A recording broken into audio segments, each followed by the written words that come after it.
Bismillahirrahmanirrahim. Qul huwallazi dzara'akum fil ardi wa ilaihi tuhsyarun wa yaquluna mata hadzal wa'du in kuntum shadiqin.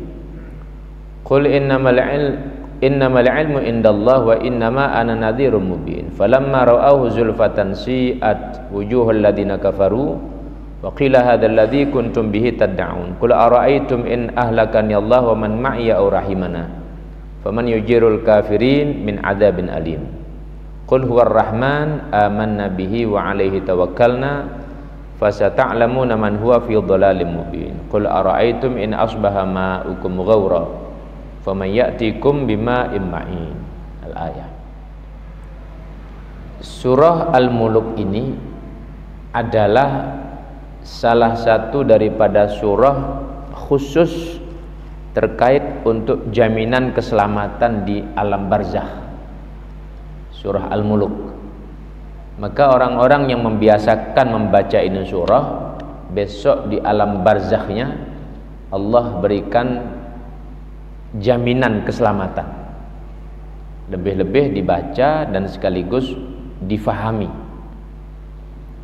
Di dalam kitab Az-Zamakhsyari dijelaskan satu riwayat, man qara'a surat Al-Muluk faka'annama ahya lailatul qadar. Barang siapa yang membaca surah Al-Muluk, maka seakan dia sudah menghidupkan daripada malam Lailatul Qadar. Tidak mudah kita dapatkan ini Lailatul Qadar. Walaupun setiap tahunnya pasti ada itu Lailatul Qadar, namun jika Allah Subhanahu wa taala belum perkenankan, bisa jadi di saat itu malam Allah turunkan rahmatnya, limpahan karunia-Nya, mungkin jadi kita dalam keadaan tertidur, mungkin jadi kita dalam keadaan lalai, mungkin jadi kita dalam keadaan ngobrol-ngobrol yang tidak manfaat. Orang pada tarawih, orang pada tadarus Al-Quran, orang pada sholat, dia ngobrol santai. Artinya kesempatan untuk mendapatkan ini Lailatul Qadar tidak semuanya begitu saja diperkenankan oleh Allah. Tentu bagi orang-orang yang dikehendaki. Namun di luar Ramadan ada riwayat terkait dengan keutamaan Lailatul Qadar yang ada hanya di bulan Ramadan. Nabi menyatakan, man qara'a suratal muluk, siapa orang yang membaca daripada surah Al-Muluk, faka'annama ahya Lailatul Qadar, maka fadilahnya seakan dia sudah menghidupkan itu malam Lailatul Qadar. Bismillahirrahmanirrahim. Qul, katakanlah wahai Muhammad Rasulullah, huwallazi, huwa Allah Subhanahu wa taala alladzi dzara'akum fil ardi, yang menjadikan kalian berkembang biak, berkembang di muka bumi ini, wa ilaihi tuhsyarun, dan kalian akan dikembalikan lagi kepada Allah Subhanahu wa ta'ala. Tatkala orang-orang kafir mereka mengingkari akan keagungan Allah, semua nikmat-nikmat Allah, maka diberikan kesadaran mereka, diingatkan, yang menjadikan kalian tuh berkembang biak, punya anak, punya cucu, itu adalah Allah Subhanahu wa ta'ala. Disebabkan mereka orang-orang Quraisy pada waktu itu, sebagian mereka membanggakan, kami ini banyak anak, kami ini banyak harta, merasa aman daripada siksaan Allah. Maka Allah ingatkan, qul huwallazi dzara'akum, Allah yang menjadikan kalian bisa berkembang biak, punya anak yang banyak. Ada yang sukses anaknya, ada yang jadi pejabat, ada yang jadi konglomerat, ada yang jadi kiai, ada yang jadi orang-orang yang soleh dan seterusnya. Allah yang menjadikan itu. Kalau hati sudah tertutup, terutama bagi orang-orang kafir, terkait dengan surah Al-Ikhlas, di antara sebab turunnya adalah datanglah rombongan orang-orang Quraisy. Amir bin Tufail datang kepada Nabi Muhammad SAW, wahai Muhammad, coba engkau kasih gambaran tentang Tuhan. Maka Allah Subhanahu wa taala turunkan ini firman-Nya, qul huwallahu ahad. Ketika ini ayat diturunkan, orang-orang Quraisy mereka membantah, menolak.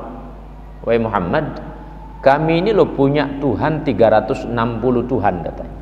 Itu kami jajar-jajar di Ka'bah itu. Dulu kan penuh Ka'bah itu dengan apa, patung-patung. Kami loh punya Tuhan 360, tapi semua Tuhan kami tidak bisa menyelesaikan masalah kami. Loh masa Tuhan kamu cuma satu saja katanya.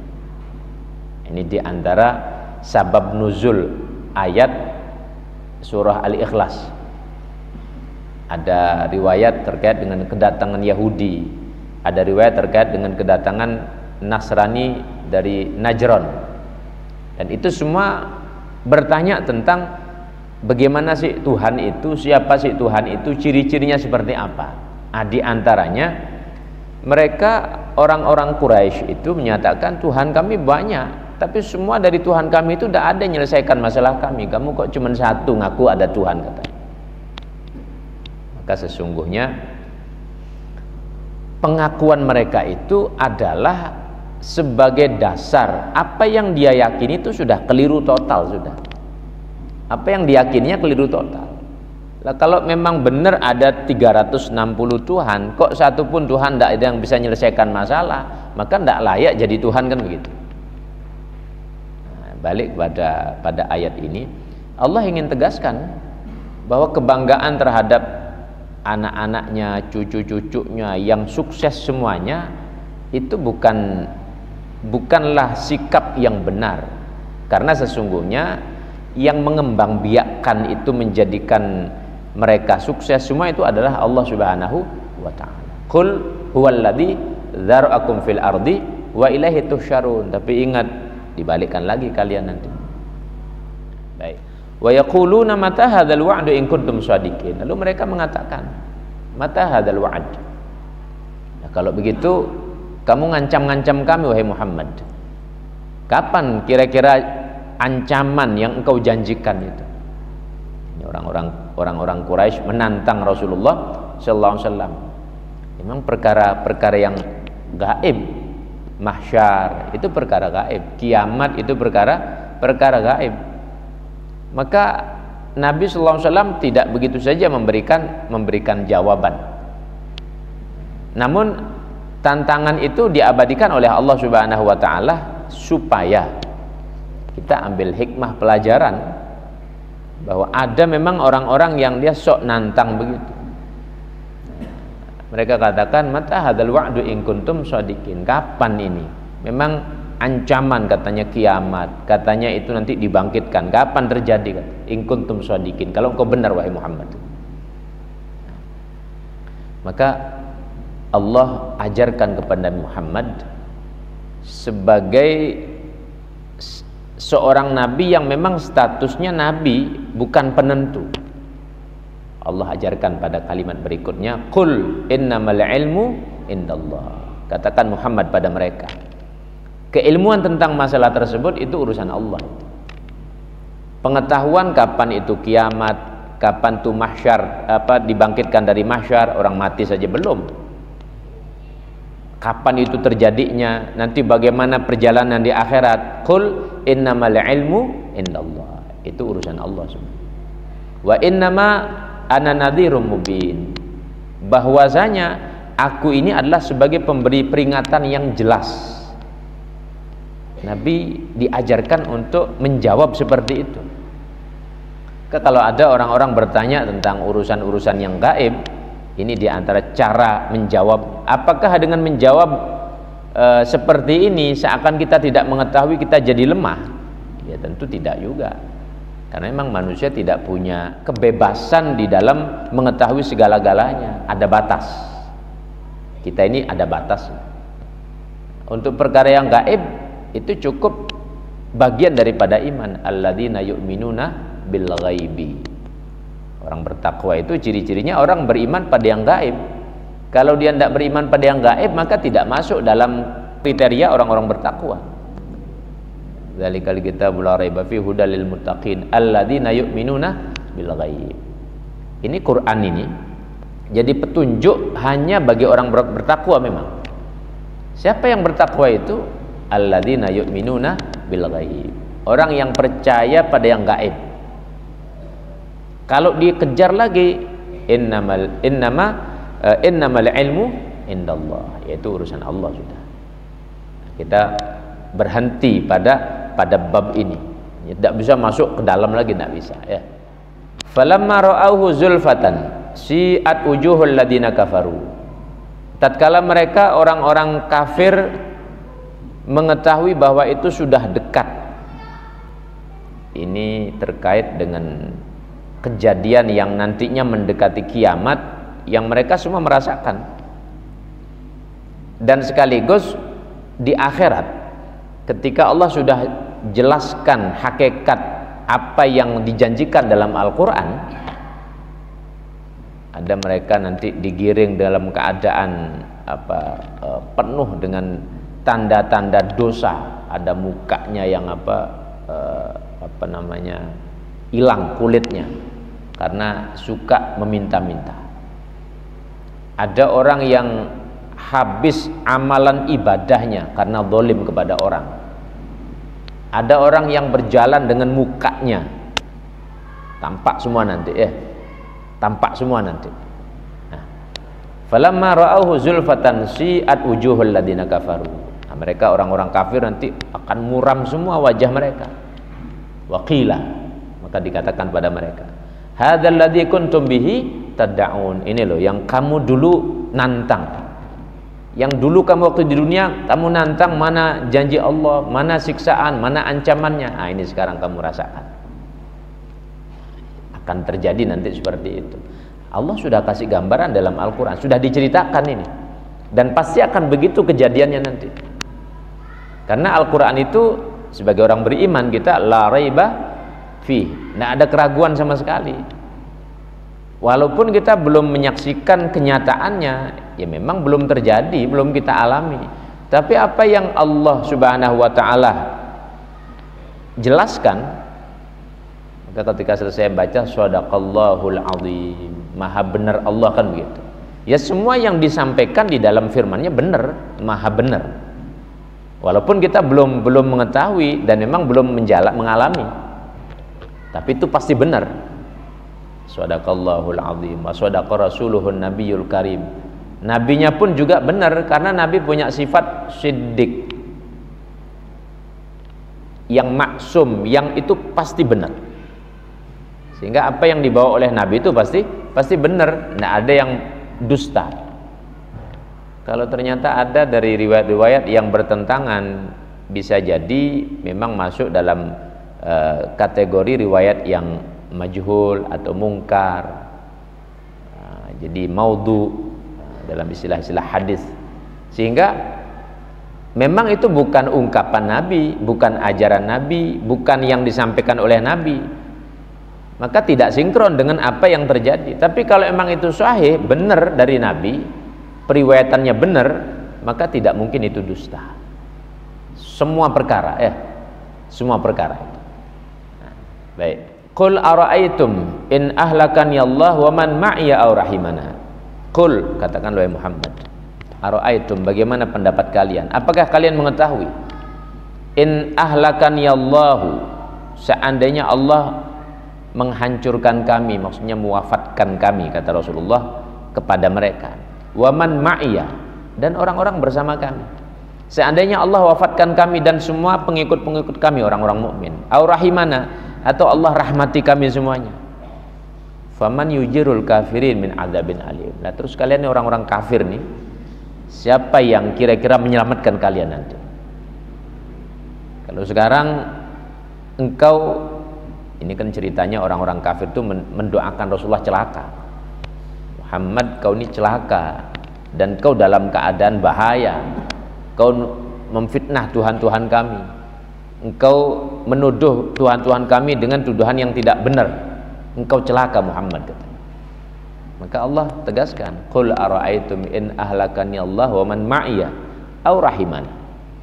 Katakan pada mereka, wahai Muhammad Rasulullah, bagaimana seandainya Allah wafatkan kami dan orang-orang mukmin juga diwafatkan dan Allah rahmati kami. Nah, terus kalian yang kalian anggap Tuhan-Tuhan yang bisa menyelamatkan kalian, apa mereka nanti bisa menyelamatkan kalian nanti? Faman yujirul kafirin min adzabin alim. Siapa yang bisa menyelamatkan orang-orang kafir itu dari siksaan Allah Subhanahu wa taala? Afaman yamshi mukibban ala wajhihi ahda amman yamshi sawiyan ala siratul mustaqim. Allah kasih gambaran, permisalan. Apakah orang-orang yang berjalan dengan mukanya itu lebih dapat petunjuk daripada orang yang berjalan sawiyan ala siratul mustaqim, tegak lurus pada jalan yang benar? Itu gambaran sebenarnya. Mukibban ala wajhi, yamshi mukibban ala wajhi ini adalah mereka orang-orang yang digambarkan berjalan dengan muka, berarti tidak melihat jalan itu, sesat dalam jalannya. Orang yang mukanya ditaruh di bawah begitu, jalan dia ngesot, mukanya taruh di bawah.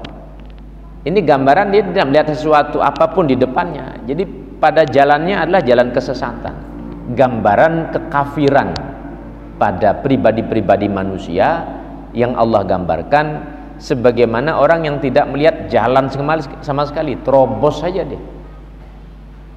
Maka Allah kasih gambaran itu, apaman yamshi mukibban ala wajhih ahda amman yamshi sawiyan ala siratul mustaqim. Apakah mereka lebih dapat petunjuk, maksudnya orang-orang yang berjalan dengan wajahnya begitu, orang-orang kafir? Apakah mereka lebih dapat petunjuk karena mereka merasa bangga begitu?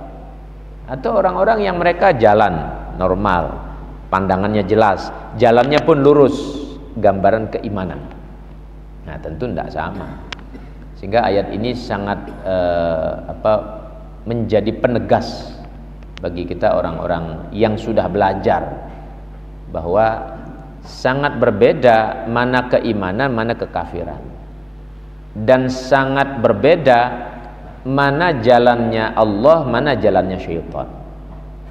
Tapi kenapa ada orang yang sudah dikasih nikmat hidayah masih nempuh jalannya setan, murtad? Kenapa demikian? Bodoh masalahnya. Tidak mau belajar ini. Kalau dia mau pelajari, tidak mungkin dia akan jual imannya itu, tidak mungkin. Tidak mungkin dia gadaikan itu imannya, ya. Tetapi seandainya Allah Subhanahu wa taala berikan bimbingan hidayahnya, walaupun tidak banyak-banyak dia belajar, insya Allah aman hidup. Namun semua itu kan balik lagi kepada sebab kitanya, bukan serta-merta Allah kasih hidayah. Ada sebab-sebab yang perlu dijalani juga. Baik. Kemudian ayat berikutnya, qul huwar rahman amanna bihi. Maka Nabi disuruh mengucapkan lagi kepada mereka, katakan pada orang-orang kafir itu, dialah Allah Ar-Rahman yang besok menyelamatkan kita di akhirat, zat yang maha pengasih. Amanna bihi, kami beriman pada Allah itu. Wa alaihi tawakkalna, dan kami tawakal, pasrah kepada Allah Subhanahu wa taala. Dialah zat yang akan menyelamatkan kami. Terus kalian yang menyelamatkan siapa? Jadi Allah perintahkan pada Muhammad, sampaikan pada orang-orang kafir. Siapa yang menyelamatkan mereka? Siapa yang menyelamatkan kami? Katakan Allah Ar-Rahman yang menyelamatkan kami, dan kami beriman kepada Allah. Wa alaihi tawakkalna, kami tawakal juga kepada Allah. Ini yang diajarkan oleh Allah kepada Nabi untuk disampaikan pada mereka. Nah, kita sekarang dengarkan ayat ini dan faham maksudnya. Pedomani baik-baik, ya. Pedomani baik-baik. Yang menyelamatkan kita dunia akhirat itu Allah. Yang menjadikan kita sehat dunia akhirat itu Allah. Yang menjadikan kita sukses dunia akhirat itu Allah. Yang menjadikan kita terlepas daripada beban-beban permasalahan itu Allah. Yang menjadikan kita dapat ilmu Allah. Yang menjadikan rumah tangga bahagia Allah. Allah semua yang menjadikan, ya. Allah semua menjadikan. Maka berbahagialah orang-orang yang ditakdirkan menjadi orang-orang baik. Idza khalaqal 'abda lil jannah ista'malahu bi amali ahlil jannah. Kalau Allah inginkan menciptakan manusia, hambanya untuk jadi penghuni surga, digampangkan dia berbuat seperti ciri-ciri orang yang akan masuk ke dalam surga. Suka ibadah, suka ngaji, suka menyambung ikatan kebaikan, suka membantu orang, hatinya bersih, tidak gampang suudzon, tidak gampang sakit hati, tidak gampang zalimi orang, mudah memaafkan. Itu ciri-ciri orang yang dimasukkan ke dalam surga itu. Ciri-cirinya begitu. Sebaliknya, zalim, maksiat, tidak ibadah, tidak peduli dengan agama. Nah, itu ciri-ciri juga itu. Itu ciri-cirinya juga. Maka berbahagialah kita kalau ditakdirkan bisa duduk di masjid seperti ini dalam keadaan ngaji. Kata Imam Syafi'i, sejam saja duduk begini lebih baik daripada ibadah 60 tahun. Insyaallah itu top betul amalan nih. Ibadah 60 tahun siapa kuat itu, ibadah. Siapa kuat itu? Tapi dengan dia duduk 1 jam saja, 1 jam saja, maka sama dengan ibadah sunnah 60 tahun. Banyak pahalanya. Itu pahala dari duduknya kita saja. Belum nanti pahalanya kalau kita sudah ngamalkan ini amalan, ngamalkan ajaran ini. Itu lebih banyak lagi nanti pahala-pahalanya. Fasata'lamuna man huwa fi dhalalim mubin. Maka mereka akan mengetahui siapakah dia yang dalam keadaan kesesatan yang nyata. Besok di akhirat baru tahu ya. Kalau sekarang memang belum mengetahui hakikatnya. Ya, bisa saja orang saling bantah-bantahan. Bisa saja orang saling nyalahkan. Kamu itu ngaku-ngaku Tuhan begini-begini. Ini Tuhan kami yang benar dan seterusnya. Hanya saja begini, saya nasihatkan begini. Kalau urusan Tuhan, tidak boleh kita mencaci Tuhannya orang. Tidak boleh ya. Tidak boleh mencaci Tuhan yang makhluk yang dianggap sebagai Tuhan maksud. Tidak boleh kita caci ya. Tidak boleh kita caci. Biarkan keyakinan-keyakinan mereka. Namun untuk keyakinan masing-masing kita bahwa Allah itu adalah Tuhan daripada seluruh makhluk yang tercipta ini. Itu yang benar, itu yang kita yakini dan paling benar menurut kita. Hanya saja ketika ada orang meyakini bahwa bukan Allah lah Tuhan itu, ya biarkan mereka seperti itu. Jika bisa diingatkan, bisa diajak diskusi, ya mari diskusi. Yang penting jangan melecehkan. Karena ketika kita melecehkan, dikhawatirkan nanti mereka melecehkan agama kita juga, Tuhan kita juga, karena kesalahan kita melecehkan mereka. Maka tidak boleh itu. Baik. Qul ara'aytum in asbaha ma'ukum ghaura. Katakan wahai Muhammad, apakah kalian mengetahui bagaimana pendapat kalian jika tiba-tiba air kalian itu jadi kering? In asbaha ma'ukum ghaura. Faman ya'tikum bima'in ma'in. Lalu siapa yang akan memberikan air kepada kalian? Siapa yang akan menurunkan hujan? Ini ayat kalimatnya simpel, tapi maksudnya terkait dengan anugerah rezeki yang Allah limpahkan. Kebutuhan manusia itu kan diantaranya, yang paling utama diantaranya air. Kalau air sudah tidak ada, tubuh kita ini membutuhkan air. Kalau 1 hari tidak minum, dehidrasi, nanti kemudian jadi sariawan, macam-macam sudah. Kalau sampai tidak kemasukan air, artinya butuh dengan air. Lemes kita kalau tidak kena air ya. Karena dalam tubuh kita ini ada unsur-unsur airnya dan memang dibutuhkan. Sehingga Allah gambarkan di sini bagaimana seandainya air tiba-tiba kering, tidak ada air sama sekali. Itu air sumber semuanya kering, air hujan tidak turun, kemarau berkepanjangan. Faman ya'tikum bima'in ma'in. Siapa yang ngasih hujan nanti? Siapa yang ngasih air itu? Allah Subhanahu wa ta'ala. Nabi diperintahkan untuk menyampaikan ini kepada mereka. Di Arab sana kan tandus gurun Sahara ya. Maka ketika ayat ini disinggungkan kepada mereka, mereka langsung connect. Namun jika hatinya tertutup, ya tetap saja tertutup. Tapi kalau hatinya terbuka, mereka berpikir, benar juga ini tandus gurun Sahara. Kalaupun hujan turun itu langsung nyerap ke bawah. Lalu siapa yang menjadikan itu air Zam-Zam di tandus tanah yang sangat tandus, tiba-tiba keluar di sana air Zam-Zam dan seterusnya sampai sekarang? Siapa yang membuat itu?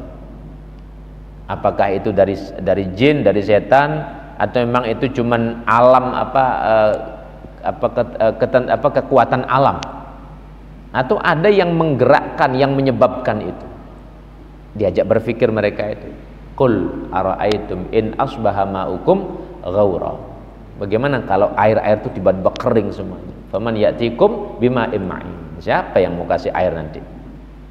Siapa yang menurunkan hujan? Di antara sebab-sebab Allah jadikan kesengsaraan, Allah jadikan kemarau berkepanjangan, paceklik, permasalahan di mana-mana. Allah katakan wa qul tastaghfiru rabbakum innahu kana ghaffara yursilis samaa'a 'alaikum midrara wa yumdidkum bi amwalin wa banin wa yaj'al lakum jannatin wa yaj'al lakum anhara. Ini ayat difahami oleh ulama bahwa sebagai perbandingan di mana tatkala orang-orang manusia jadi orang yang taat, suka beristighfar, suka memohon maaf kepada Allah, artinya dia mendekatkan dirinya kepada Allah, sehingga kesalahan-kesalahannya clear, tidak ada lagi, maka Allah curahkan itu hujan. Maka Allah curahkan itu hujan. Tapi tatkala kemaksiatan merajalela di mana-mana, kedzaliman di mana-mana, Allah jadikan gersang semuanya. Hatinya manusia gersang, bukan lagi bumi ini gersang, hatinya manusia gersang. Kalau orang sudah maksiat di mana-mana maksiat, gersang semuanya, saling tindas seperti hukum rimba. Siapa yang menang, dia yang unggul nanti. Siapa yang paling kuat, dia yang unggul. Baik kuat ekonominya, baik kuat jabatannya, baik kuat daripada kelompoknya, dia yang unggul nanti. Dan akan seperti itu sudah ketika hati-hatinya itu gersang. Tapi kalau hatinya itu makmur, subur dengan keimanan, maka tidak akan terjadi seperti itu. Faqultu istaghfiru rabbakum innahu kana ghaffara. Minta ampun kepada Allah, Allah Maha Pengampun. Istighfar itu artinya menutup, dosanya itu ada, cuman ketika itu dosa ada, ditutup oleh Allah Subhanahu wa ta'ala. Itulah makna daripada istighfar itu sendiri, ditutup, sehingga ketika ditutup maka malaikat pun tidak bisa mengetahui untuk mencatat sebagai kesalahan. Ditutup, maka setiap orang istighfar berarti menutup dosa-dosanya. Dan Allah perintahkan itu, diabadikan pada kisahnya Nabiullah Nuh alaihissalam. Wa qultu istaghfiru rabbakum innahu kana ghaffara. Ini perintah Nabi Nuh kepada umatnya, karena umatnya itu juga kurang ajar bukan main. Nabi Nuh itu di perahunya diberai, dan istri dan anaknya pun membangkang. Nabi Nuh dengan sabarnya sampaikan, minta maaf pada Allah, istighfar pada Allah. Innahu kana ghaffar, Allah Maha Pengampun. Karena musim paceklik lama itu, kemarau panjang, maka mereka berharap kapan diturun hujan. Jangan-jangan karena kamu wahai Nuh, gara-gara kamu ngajak-ngajak kami begini, akhirnya paceklik begini, tidak turun-turun hujan, kemarau. Maka Allah perintahkan pada Nabi Nuh, dan itu disampaikan oleh Nabi Nuh kepada umatnya, dan diabadikan juga dalam Al-Quran. Wa qul tastaghfiru rabbakum innahu kana ghaffara. Kalau sudah Allah ampuni dosa-dosa, ditutupi kesalahan-kesalahannya, yursilis samaa'a 'alaikum midrara, maka Allah itu curahkan tuh hujan. Nah, baik. Dari pembahasan ayat surah Al-Muluk ini, maka tuntaslah, karena ini surah berjumlah 30 ayat, maka tuntas pembahasan daripada tafsir surah Al-Muluk. Yang istiqomah dari awal dan sudah paham, alhamdulillah. Yang belum, ya memang ayat ini tidak cukup dibaca sekali dua kali ya. Kalau kita ngaji tiap hari dibaca, dalam sholat dibaca, nanti pas tadarusan dibaca, begitu juga pemahaman ilmunya. Tidak cukup sekali ngaji kemudian selesai, lalu nanti dibacakan lagi. Orang sudah pernah ngajikan, kok ngaji lagi yang itu, kok itu lagi. Jangan seperti itu. Kalaulah sampai 1000 kali disampaikan, lalu kita mendapatkan ilmu. Memang ilmu Al-Quran ini seperti laut, ilmunya Allah itu seperti lautan. Semakin kita sampaikan semakin dalam. Ini saya punya rangkuman dalam kitab laptop ini, ada kurang lebih 60 kitab tafsir. Ini saya pakai 2 tafsir saja, ini tafsir Baghawi sama tafsir Baydawi. Ini yang saya pakai referensi. Penjelasannya seperti itu. Kalau kita buka misalnya 60-nya tafsir itu panjang lebar itu ya. Belum dari sisi kalimatnya, belum dari sisi maknanya, belum dari kisah-kisahnya, panjang lebar itu. Artinya jangan merasa cukup atau bahkan bangga sudah dibahas ya sudah selesai, jangan ngaji lagi yang itu, yang lain lagi misalnya. Jangan seperti itu. Karena Quran semakin dibahas, semakin ke dalam kita dapat ilmu ya. Semakin ke dalam, apalagi kita ngajinya sebulan sekali. Sebulan sekali yang sudah disampaikan kan masuk kanan keluar kiri lupa sudah ya. Kalaupun disampaikan lagi yang pada pertemuan berikutnya masih sangat layak dan masih kita butuhkan pemahaman itu kan begitu.